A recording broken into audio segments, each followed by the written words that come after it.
Ano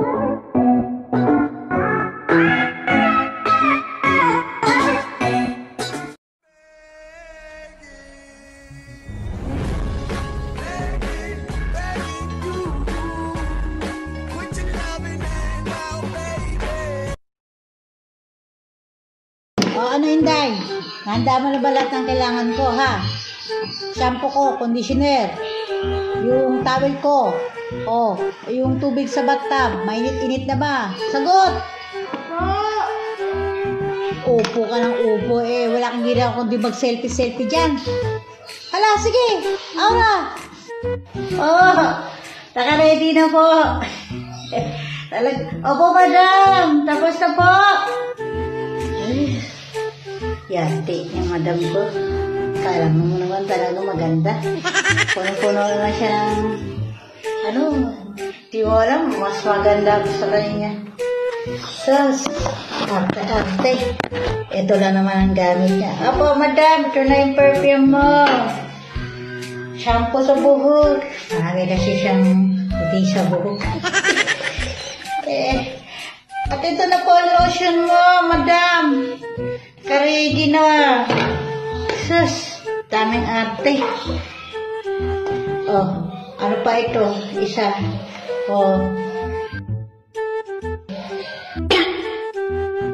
Madam to gamit. Na, kalbo naman siya. Pawig-wig lang. Buang mo yung madam. Ano kaya magagamit ni madam dyan sa... Totoo lang, hindi alam ng boyfriend niya. Wala na siyang buhok. Ang buhok lang pagkabawaan sa yung boy. Di pa man to boyfriend niya. Naligaw pa man. Pag ako, sa akin niya nagkagusto. Di lang shampoo. Di lang itong pampaputi sa buhok. Pati ang puputi din. Yes, madam. Tapos na, malamig na rin po at mainit-init na rin po yung tubig sa bathtub. Nakanda na ba yung lotion ko, shampoo ko, conditioner ko. Lahat na, pati yung bathtub. Napainit mo na ba, Inday? Ano pa ang ginagawa mo dyan? Ba't hindi ka pa gumagalaw, ha? Gawin mo na. Okay, tapos na ako. Hugasan mo na at ligpit mo na rin, Inday. Huwag kang tatamad-tamad, ako may date ka. Ito ang pangalan dito. Dito, doon. Tapi ng gano'n. Parang tanga to si madam. Kaganda-gandang babae. Sa kape-kape. Wala naman. Talaga to si madam. Ay, naku. Walang magawa sa buhay. Sa totoo lang. Mas maganda pa ako doon kay madam. Tignan mo. Magkapi daw siya. Ligpit ko daw. Ligpit ko. Manis pa. Wala naman nailagay. Sama talaga ng madam, no? Isa pa. Kapi. Lagayan daw ng tignan mo nga. Wala naman may katubig. Hindi ko alam, nagsira na pala sa ulo yun si madam. Ay naku, hindi lang ako talagang nagtitiis. Kahit maliit ang sweldo. Ako, kundi lang kailangan sa akong pamilya. Hindi ako magtitiis sa galing ng madam ko. Hindi maika. Daig pa sa mapait na kape. Sa totoo lang. Pakahirap pagsamahan si madam utos dito sa bagay. Pero ba naman katulong na hindi utusan? Ano ba? Sige nga. Di ba wala? Lahat tayo utusan. Kaya nga tinawag tayong si May. Katulong. Pag nito maid. Kasi hindi tayo senyorita. Sige. Ikit mo na ito.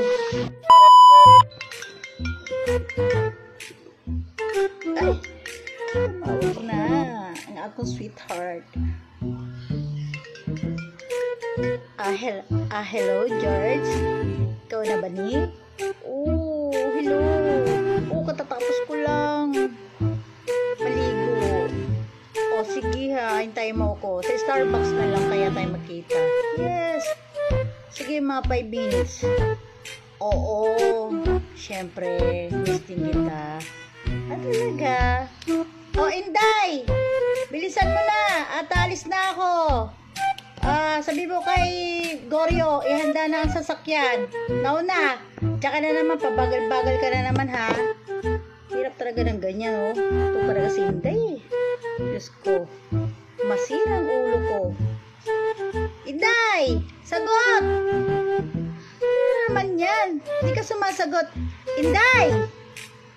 Inday! Nyeta ka, eh. Sumagot ka kagad. Kanina ko pa sinabi sa'yo, ihanda mo na yung sasakyan dahil matatapos na ako dito at alis pa ako.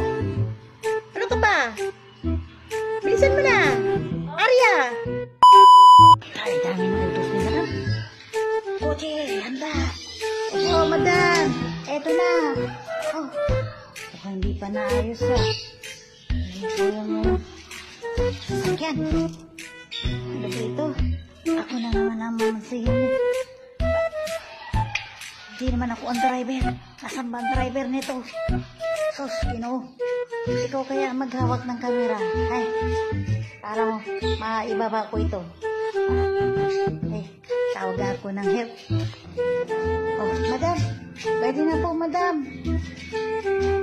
Naka-ready na po ang sasakyan. Ano ba yun? Bojong! Alis na daw kayo ni madam. Bilisan mo. Ay, ako na naman ang malintikan din, eh. Mabagal-bagal mo.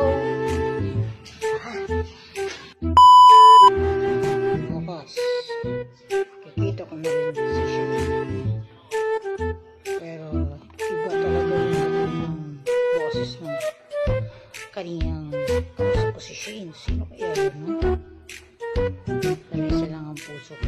Dapat matatpuan ko na talaga ang truth ko. See you, Shane.